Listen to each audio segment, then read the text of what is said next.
Hello friends, I am Sneha and welcome to my YouTube channel clear vision. तो चलिए आज हम इन्वेस्टमेंट के बारे में ही डिस्कशन करेंगे कि अगर आपका एज 30 इयर्स है तो आप किस तरह से इन्वेस्ट कर सकते हैं ताकि आपको लॉन्ग टर्म में रिटायरमेंट के लिए कोई टेंशन ना हो और अर्ली रिटायरमेंट ले सकें और फाइनेंशियली भी टोटली फ्री हो सके ताकि आपके ऊपर किसी भी तरह का कोई बर्डन ना हो। तो चलिए हम देखते हैं कि हमारे पास क्या क्या ऑप्शंस हैं यहाँ पे इन्वेस्ट करने के लिए। तो हम देख रहे हैं कि स्टॉक है, हम स्टॉक, म्यूचुअल फंड, एफडी और एनपीएस है। तो हम देख रहे हैं कि यहाँ पे एफडी और एनपीएस में उतना अच्छा खासा हमें परसेंटेज ऑफ रिटर्न एफडी में तो नहीं मिलता, लेकिन बाकी सब में हम यहाँ पे डिटेल में देखेंगे कि हम किस किस में इन्वेस्ट करें ताकि हमको अच्छा खासा। तो हमको यहाँ दो ऑप्शन बहुत ही अच्छा दिखाई देता है, पहला स्टॉक और दूसरा म्यूचुअल फंड्स। क्योंकि हम 30 ईयर्स के एज में है तो हम यहाँ रिस्क भी ले सकते हैं। तो चलिए हम आगे डिस्कशन करेंगे। उससे पहले आपसे रिक्वेस्ट है कि मेरे चैनल पे नए आए हैं तो मेरे चैनल को सब्सक्राइब करें, ज़्यादा से ज़्यादा शेयर करें।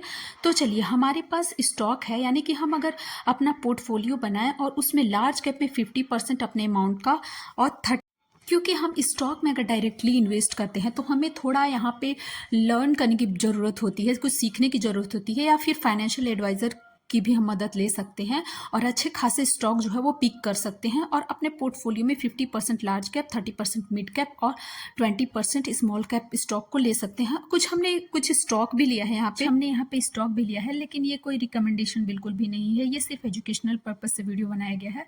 तो हमने लार्ज कैप में अच्छे स्टॉक लिए हैं, वो इन्फोसिस, एसबीआई और एचडीएफसी बैंक। ये बहुत ही फंडामेंटली बहुत ही स्ट्रॉन्ग कंपनी है। और मिड कैप में हमने अशोक लीलैंड, फेडरल बैंक और एस्ट्रल पॉलीटेक को लिया है। ये भी बहुत ही अच्छे रिटर्न दिए हैं बना करके और फंडामेंटली भी स्ट्रांग है। स्मॉल कैप में हमने तीन कंपनी लिए हैं यहाँ पे, जेके टायर एंड इंडस्ट्रीज, दूसरा हमारा राजा एनर्जी एंड मोबिलिटी जो कि बहुत अच्छा खासा रिटर्न दिया है, और बिरला सॉफ्ट को लिया है हमने। अब हम यहाँ पे म्यूचुअल फंड को लेंगे। हम यहाँ पे फंडामेंटल्स और डिटेल में नहीं जाएंगे स्टॉक का और म्यूचुअल फंड का। जो फंडामेंटली स्ट्रांग है और अच्छा खासी रिटर्न दिया है, उन्हीं कुछ स्टॉक और म्यूचुअल फंड को हमने पिक किया है यहाँ पे। तो हमने लार्ज कैप म्यूचुअल फंड में Nippon India large cap fund लिया है, दूसरा आईसीआईसीआई प्रूडेंशियल ब्लू चिप लिया है, तीसरा SBI blue chip fund direct plan growth को लिया है। ये लार्ज कैप में अच्छे खासे रिटर्न दिए हैं ये सब म्यूचुअल फंड ने।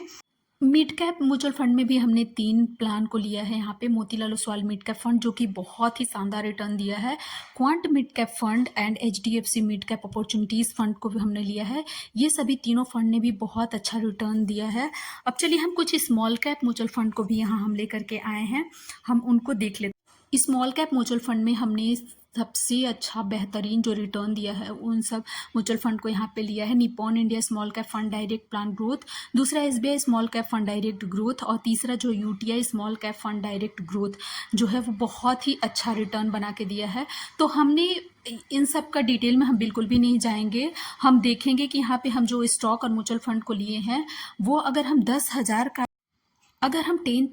स्टॉक में पर मंथ और 10,000 म्यूचुअल फंड में 10,000 अगर लेते हैं और वो 15 इयर्स के लिए लेते हैं अमाउंट को, और एक एवरेज परसेंटेज हमने यहाँ पे लिया है 20% का, इससे अच्छा ही हमें अगर अच्छा स्टॉक पिक करे तो मिलता है रिटर्न, तो वो 15 साल में 2,26,85,898 रुपये होते हैं, जो कि काफ़ी शानदार अमाउंट होते हैं। इससे हम घर, गाड़ी, अपने बच्चे का एजुकेशन, हर चीज़ को हम टेंशन टोटली फ्री हो सकते हैं। यहाँ पे हमें किसी भी तरह की कोई प्रॉब्लम नहीं हो सकती है, तो हमें किसी भी तरह का कोई आगे का टेंशन नहीं रहता फ्यूचर में।